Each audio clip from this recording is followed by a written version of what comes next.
குரு astro நேயர்கள் அனைவருக்கும் வணக்கம். கடகராசிக்கான இந்த வாரத்துக்கான வாரப்பலன், அதாவது மே 3ஆம் தேதி ஞாயிற்றுக்கிழமையிலிருந்து மே 9 சனிக்கிழமை வரைக்கும் இந்த வாரத்துக்கான கடகராசிக்காரர்கள் மட்டும் வாரப்பலன். இந்த சேனலுக்கு நீங்கள் புதியவர் என்றால் சப்ஸ்கிரைப் செய்து கொள்ளுங்கள். கடகராசின்னு பார்த்தோன்னா புனர்பூசம் நட்சத்திரம் 4வது பாதம் மட்டும் இருக்குது. அதுக்கப்புறம் பூசம் நட்சத்திரத்தை 4 பாதமும் இருக்குது. ஆயில்யம் நட்சத்திரத்துடைய 4 பாதமும் இருக்குது. புனர்பூசம் குருவின் நட்சத்திரமும், பூச நட்சத்திரம் சனி நட்சத்திரமும், ஆயில்யம் புதனுடைய நட்சத்திரம், 3 நட்சத்திர அதிபதிகளின் அம்சம் கொண்ட கடகராசிக்காரர்களுக்கு இந்த வார ராசி பலன் எப்படி இருக்கும் என்றால், தொழில் ரீதியாகவும் மற்றும் உங்கள் குடும்ப சூழல் ரீதியாகவும் பார்த்தீங்கன்னா உங்களுக்கு இந்த வாரம் சிறப்புடையதாக இருக்கும். ஏன்னா உங்கள் வீட்டிலேருந்து 2ஆம் வீட்டில் ஞானக்காரங்கனான மோட்சக்காரனான கேது இருக்கின்றான். ராகு அஷ்டமத்து ராகு 8ல் இருக்கின்றது. பாகிஸ்தானத்தில் 9ஆம் வீட்டில் அஷ்டமாபதி சனியும் யோகக்காரனான செவ்வாயும் 2 பேர் சேர்ந்து இருக்கின்றார்கள். ஜீவன கர்மஸ்தானத்தில் 10ஆம் வீட்டில் சூரியன் உச்சமாக இருக்கின்றது. அதனுடன் புதனும் இணைந்திருக்கின்றது. அது புத ஆதித்ய யோகம் என்று இருக்குது.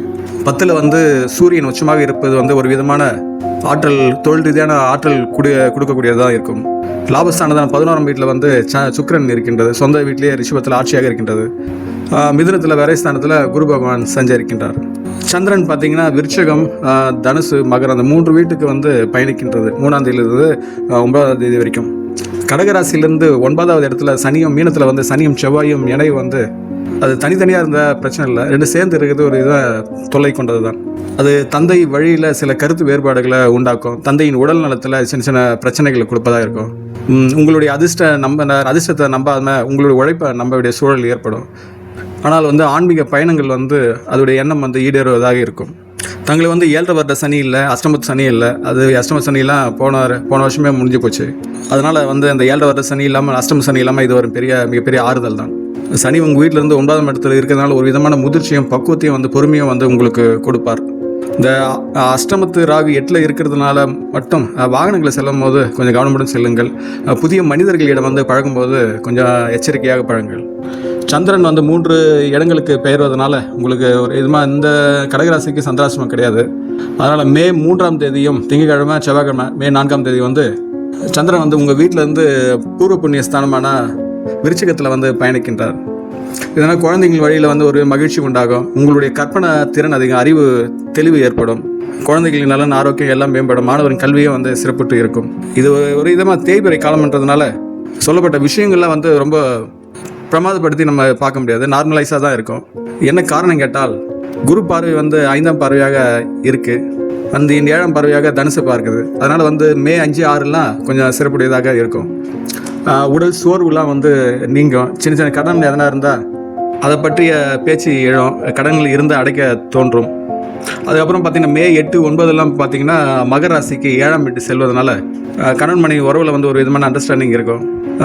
சந்திரனை உங்கள் கடகராசியை பார்ப்பதால் தன் சொந்த வீட்டை பாவியாகி பார்க்கின்றதுனால கணவன் மனைவி காதல் நட்புக்குள்ள ஒரு விதமாக அண்டர்ஸ்டாண்டிங் இருந்தாலும் அது எக்ஸ்போஸ் ஆகாத ஒரு அமைதியாக கடந்து போகிற சூழல் கொண்டதாக தான் இருக்கும். ஏன்னா வளர்பெற சந்திரன்னா ஒரு பூரிப்பு ஏற்படும். இத்தேய்பிறை காலன்றதுனால சாதாரண நிலைப்போக்கு கொண்டு தான் இருக்கும். ஜூன் 2க்கு அப்புறம் கடகராசிக்கு குரு பயிற்சி ஆகிறதுனால அதுக்கப்புறம் வர காலகட்டங்களில் கடகராசிக்கு இன்னும் சிறப்புட்டு இருக்கும். இந்த வாரத்தில் பார்த்தீங்கன்னா சூரியன் தான் ரொம்ப உச்சமாக இருக்குது. அதனால் எதனா ஒரு வேலை எதனா எடுத்திங்கன்னா அது முடிச்சே தீர்ந்த ஒரு வைராக்கியம் இருக்கும். 12ல் குரு இருக்குது ஒரு விதமாக நல்லதான். ஒரு பொதுநல சிந்தனைகள் ஏற்படும். மற்றவங்களுக்கு உதவி பண்ணுறன்னு ஒரு மனப்பான்மை ஏற்படும். 10ல் சூரியனும் புதனும் இருக்கிறதுனால ஒரு விதமாக சூரிய அஸ்தங்கமானது புதன் அதுக்கு ஒரு 5-10 டிகிரிக்குள்ளே இருக்கிறதுனால புதனுடைய ஆற்றல் பெரிதாக இருக்காது. சூரியன் ஆற்றல் அதிகமாக இருக்கும். அதனால் அரசு தொடர்புடைய விஷயங்கள்லாம் ஒரு வித வெற்றியை கொடுப்பதாக இருக்கும். உங்களுடைய மேல் அதிகாரிகளுடைய பாராட்டு ஆதரவும் ஏற்படும்.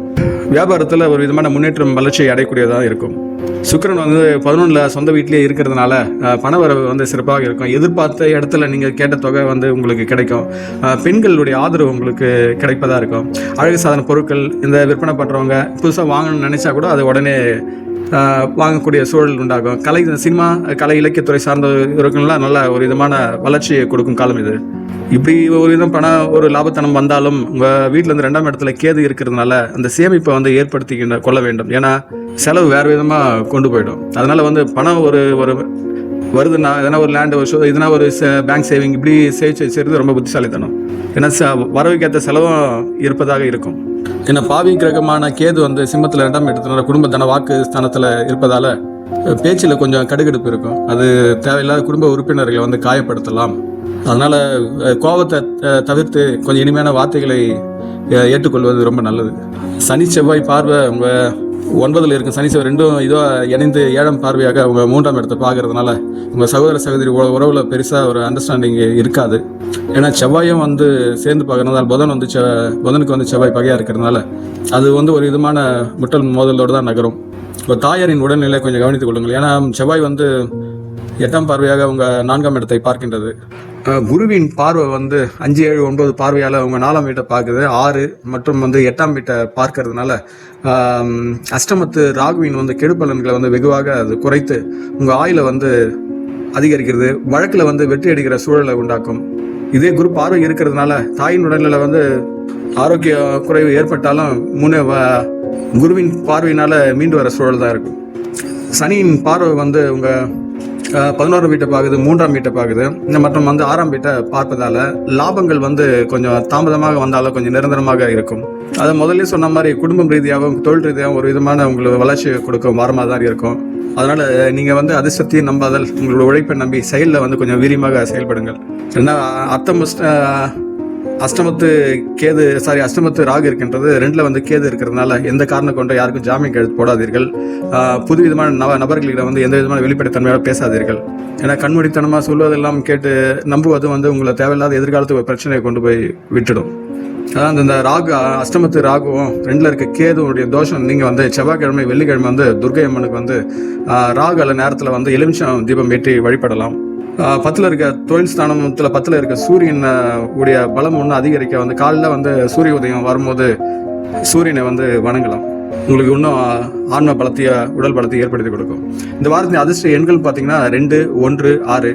வார அதிர்ஷ்ட திசைன்னு பார்த்தீங்கன்னா வடக்கு மற்றும் கிழக்கு. வார அதிர்ஷ்ட நிறம் பார்த்தீங்கன்னா வெண்மை நிறம், ஆரஞ்சு மற்றும் சந்தன நிறம். இந்த நிறங்கள்லாம் உங்களுக்கு சிறப்புடையதாக இருக்கும். அதனால் இந்த வாரம் வந்து உங்களுக்கு சிறப்புடைய வாரமாக தான் இருக்கும். அதனால் தாங்களும் தங்கள் அன்பு குடும்பமும் வாழ்க வளமுடன், தங்கள் வாழ்வில் அனைத்து வளங்களும் பெற்று சிறப்புடன் வாழ எல்லாம் வளர்ந்த இறைசக்தி நான் பிரார்த்திக்கின்றேன். இக்காணொலி வந்து உங்கள் நட்பு வட்டத்தில் பகிர்ந்து கொள்ளுங்கள். சப்ஸ்கிரைப் செய்து கொள்ளுங்கள். நன்றி.